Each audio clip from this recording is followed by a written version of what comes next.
what makes champion athletes unique? Muhammad Ali once said, "The fight is won or lost far away from witnesses, in the gym, out there on the road, but before I dance under those lights." Apart from the natural ability that the athletes have and the talent, they possess some unique skills. They have tremendous self-belief, mental strength and focus. They have perseverance. They have tenacity. They have discipline and diligence, toiling in and day out for years. Imagine an entrepreneur with the same mental makeup. Imagine an entire team, an entire organization with the same athlete-like mindset. I think they would be pretty hard to stop. Hi, I'm Naveen Kukreja, co-founder and CEO of PaisaBazaar, India's largest marketplace for credit products and credit score. And today I want to share with you my story and how an athlete-like mindset helped us on the way. Number one, be prepared to hit many, many tennis balls. Serena Williams was only 4 when she started preparing to be a professional tennis player. She won her first Grand Slam when she was only 18. Imagine the number of tennis balls she hit in all those years. Malcolm Gladwell talked about in his book on a 10,000-hour rule, which basically says that to become an expert at any skill, it's a matter of 10,000 hours of practice. That is basically 3 hours of practice for 10 straight years. Like sports, in business too, there is no magic formula, there is no secret sauce. The entrepreneurs, like athletes, have to perform, make mistakes, learn, improve all the time. At PaisaBazaar, we call it relentless execution. We have over 30 million consumers who've taken our flagship credit score product from across 823 cities in India. If I had these numbers in Singapore, that will be more than half the population of Singapore, probably the entire adult population. We feel very proud of these numbers today. But when we started, it took us 14 months just to go from idea to go live. We were working with credit bureaus who were essentially B2B enterprises. They were used to having planned downtimes. They were used to infrequent queries. They were used to batch processing. What we needed them to be was 24/7 by 365 available for customers. When customers apply, respond within 5 seconds.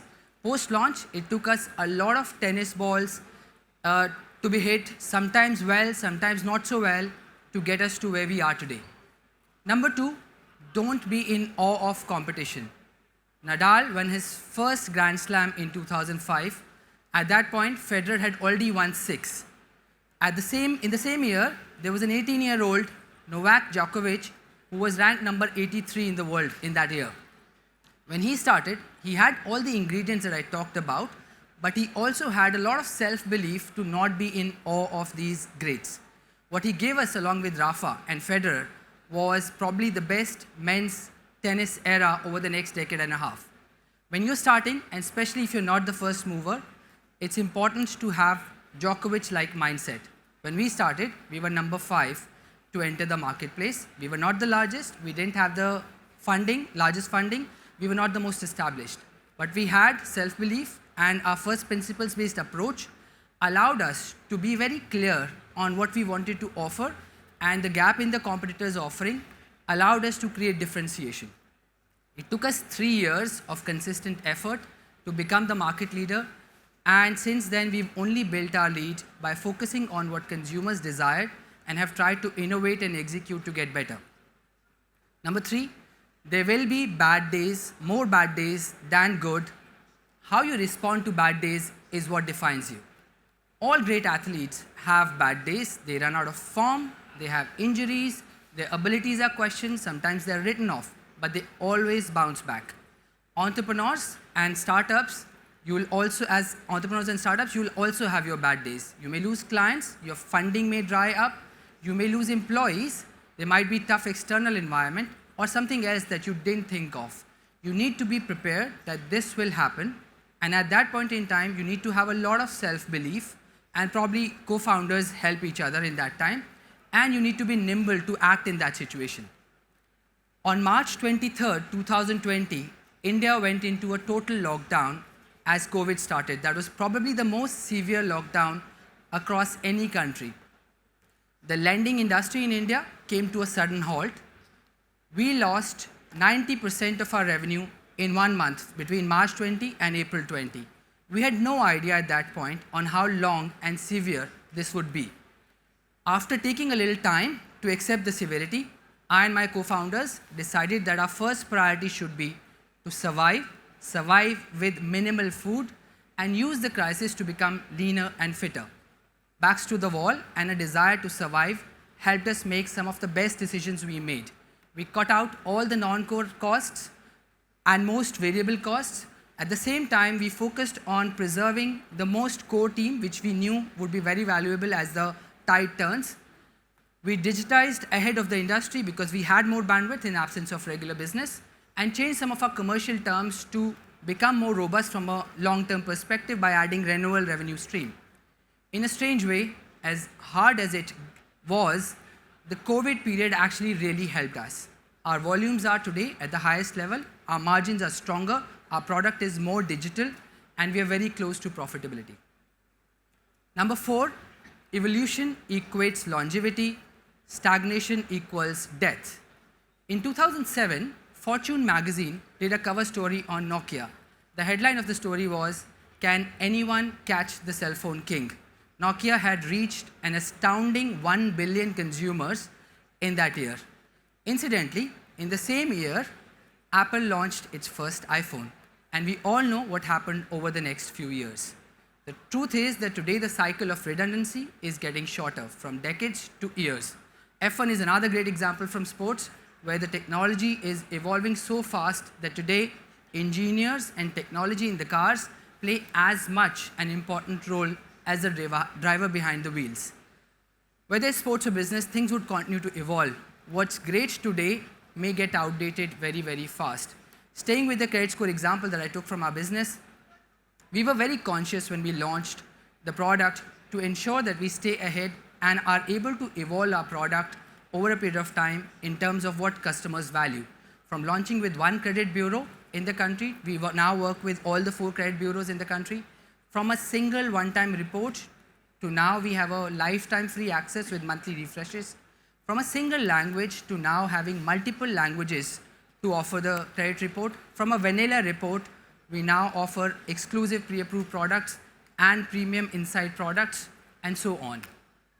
Number 5, you can only improve what you measure. Today, technology and analytics are changing the world.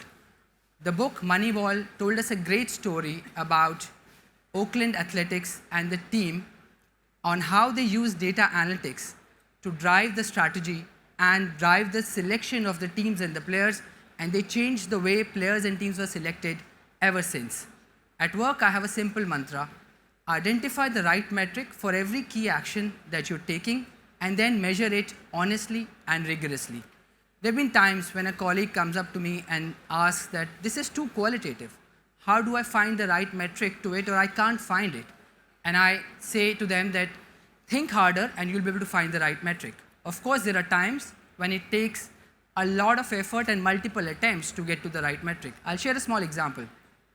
When we started the brand advertisements, and the brand campaigns and TV advertisements are a very expensive affair, the agencies told us that the standard way of measuring a campaign effectiveness was at the end of the campaigns. The campaigns used to run into weeks, sometimes more than a month.